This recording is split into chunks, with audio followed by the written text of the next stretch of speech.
Salut les Vatosokos, j'espère que tout le monde se porte bien. On se retrouve pour un nouveau débrief, cette fois-ci PSG Juventus. Je vous l'avais promis et voilà, on est ici pour faire le débrief. Alors, pas vraiment content ni du score, ni du match, surtout la deuxième mi-temps. La première mi-temps, on va commencer par la première mi-temps, et ça sera d'ailleurs mon premier coup de gueule de cette année. Première mi-temps, ça a été, on les a bouffés au milieu de terrain, devant, derrière. On les a pris en levrette et c'était extraordinaire. Les mecs, ils en touchaient pas une. Voilà.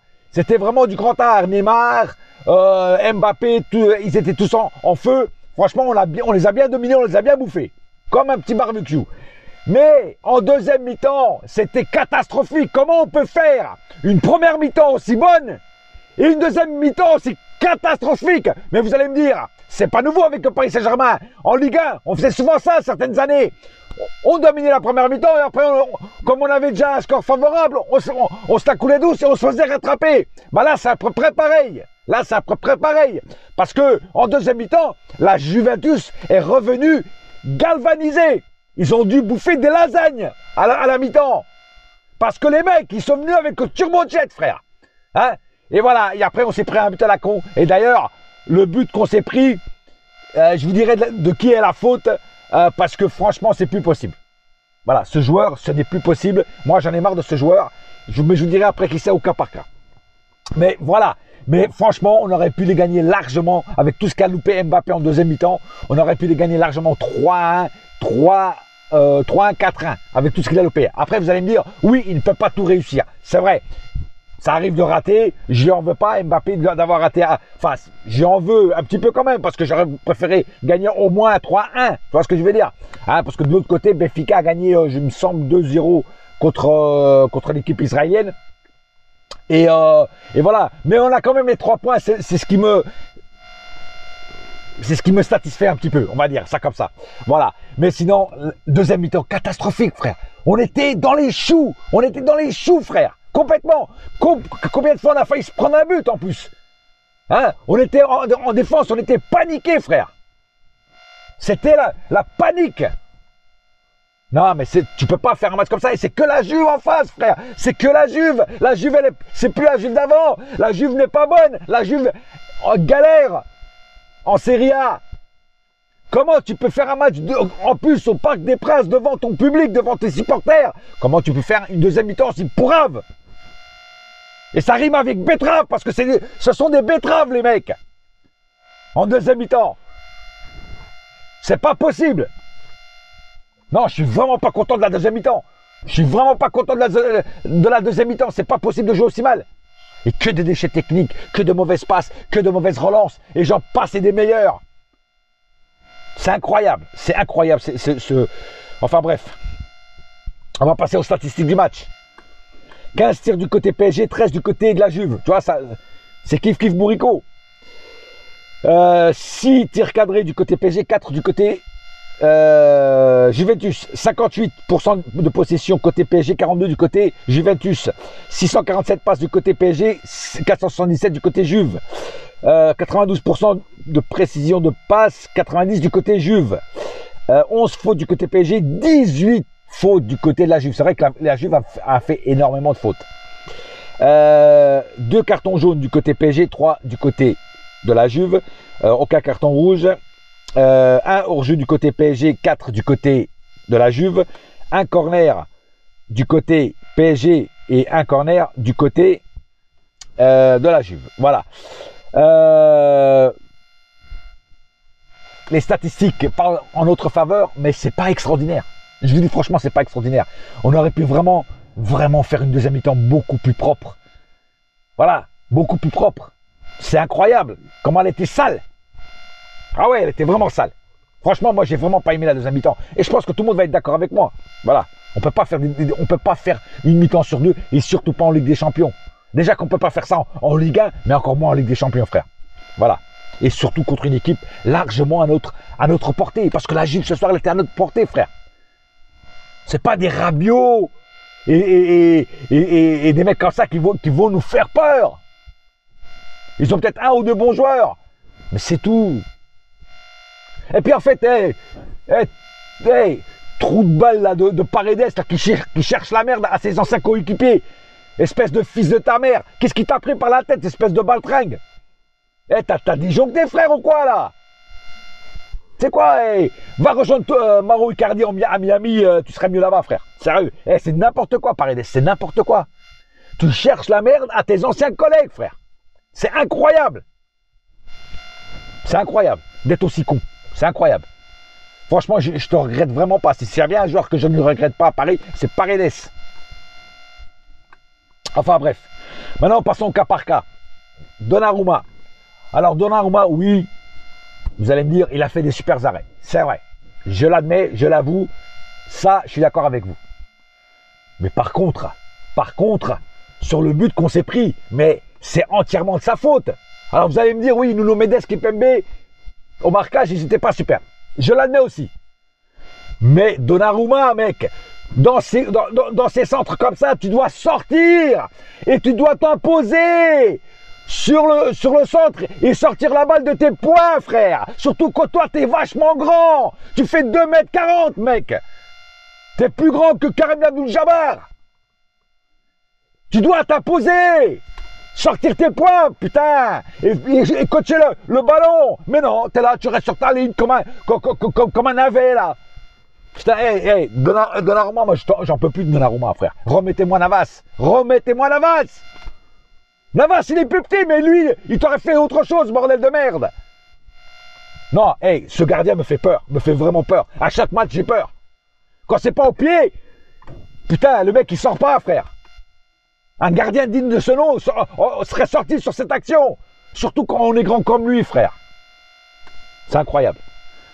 Alors, Donnarumma, je suis content pour les quelques beaux arrêts que tu as fait. Mais là, la sortie, c'est dégueulasse. T'as été dégueulasse. Et c'est à cause de ça qu'on a pris le but. Et c'est à cause de toi qu'on a pris le but. Enfin, bref. Hakimi et Nuno Mendes. Hakimi, Nuno Mendes...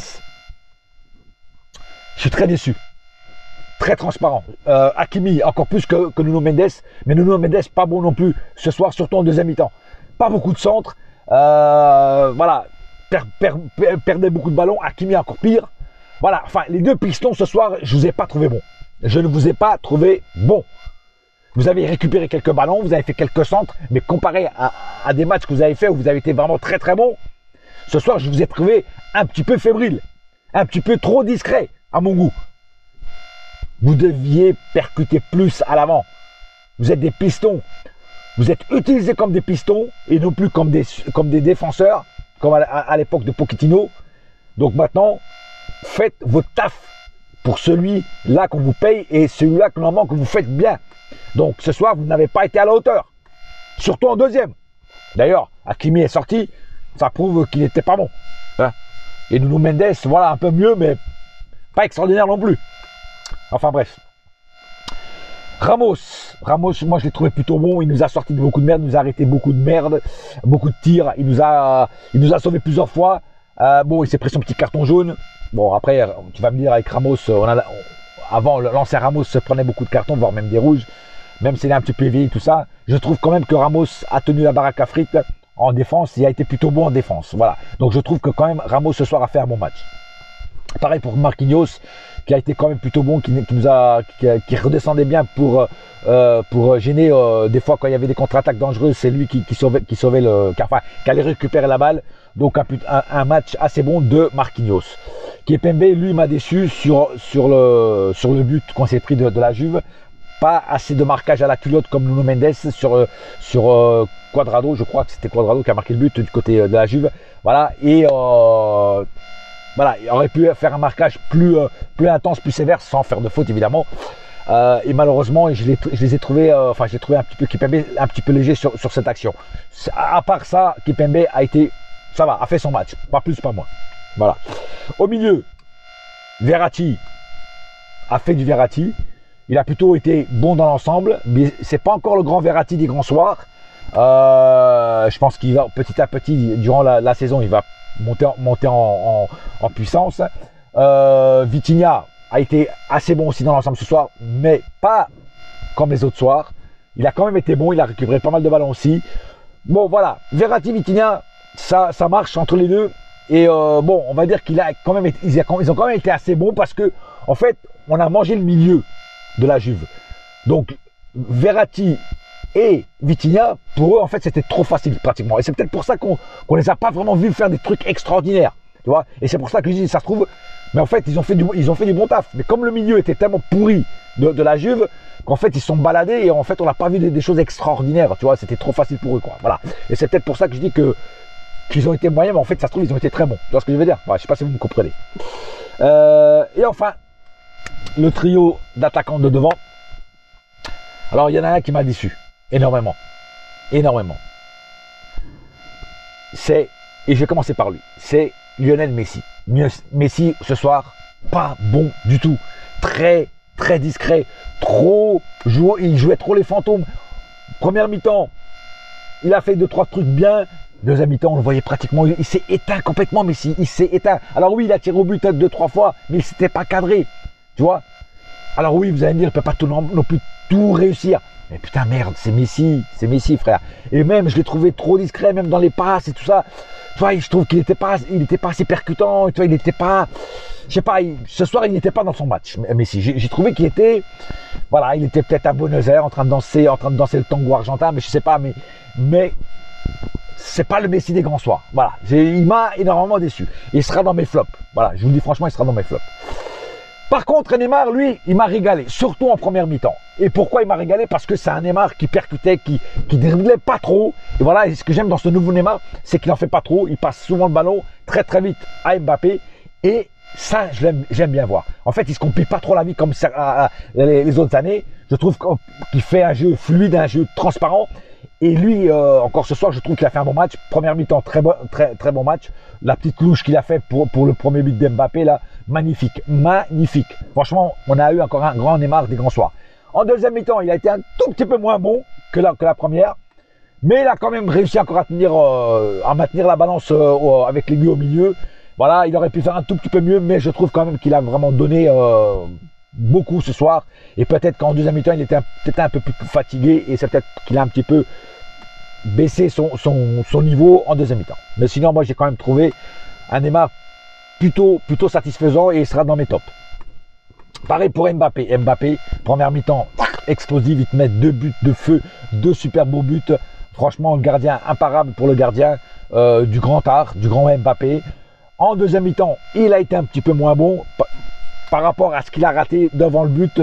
Il aurait pu les mettre au fond, au moins sur deux bons tirs qu'il a fait qui n'étaient pas cadrés. Au moins un, il aurait pu le mettre au fond. Et c'est dommage que voilà, que c'est passé à côté. Comme j'ai dit, il ne peut pas tout le temps sauver l'équipe, il ne peut pas tout le temps marquer que lui des buts extraordinaires. Ça lui arrive de rater, il a raté, voilà. Mais je trouve que Mbappé a été un peu moins bon en deuxième mi-temps, malheureusement. Mais il a fait quand même en général un bon match et il a marqué surtout 2 super beaux buts. Donc il sera aussi dans mes tops. Voilà. Les rentrées de Solaire n'ont pas été dégueulasses. Il a joué trop peu de temps. Renato pareil. Danilo pareil. Donc on va dire quand même dans l'ensemble ils n'ont pas fait des mauvaises rentrées, sauf qu'ils n'ont pas été assez longues. Enfin ils n'ont pas resté assez longtemps sur le terrain pour juger leur jeu ce soir. Pareil pour Mukwele, c'est exactement pareil. Voilà. Pas plus à dire sur cette vidéo. On a les 3 points. On aurait pu, je suis un peu déçu sur le score, j'aurais pu préférer un score de 3-1. Voilà. Moi, c'est ce que j'avais à peu près prévu dans ma tête avant le match. Malheureusement, ça ne s'est pas fait. On a quand même les 3 points. Benfica a aussi gagné son match de son côté. Voilà, nous sommes donc les deux devant les autres. Il faudra se méfier du prochain match, donc le 5 octobre contre Benfica, qui sera ici, chez moi, à Lisbonne, au Stadio au Stadio de la Lumière. Je vais dire de la Lumière parce que la dernière fois, on m'a charrié que j'avais dit de la loose. Et la loose, c'est la louche. Stade de louche. C'est-à-dire le stade de la lumière, et non pas de la loose. Tu vois, vous avez compris. Mais bon, il y a toujours des gens qui aiment bien déconner comme ça. Enfin bref. Voilà. Pas plus à dire sur cette rencontre. Comme j'ai dit, un petit peu déçu, voire même très déçu de la deuxième mi-temps. Et j'espère que Galtier va remettre tout ça au niveau pour affronter les prochains matchs de Ligue des Champions qui seront pas faciles, que ce soit contre le Benfica ou que ce soit contre Haïfa. Voilà. Sur ce, un seul cœur, un seul club, c'est Paris ma gueule. Yes my friend. Et la saga continue. Allez, bouya!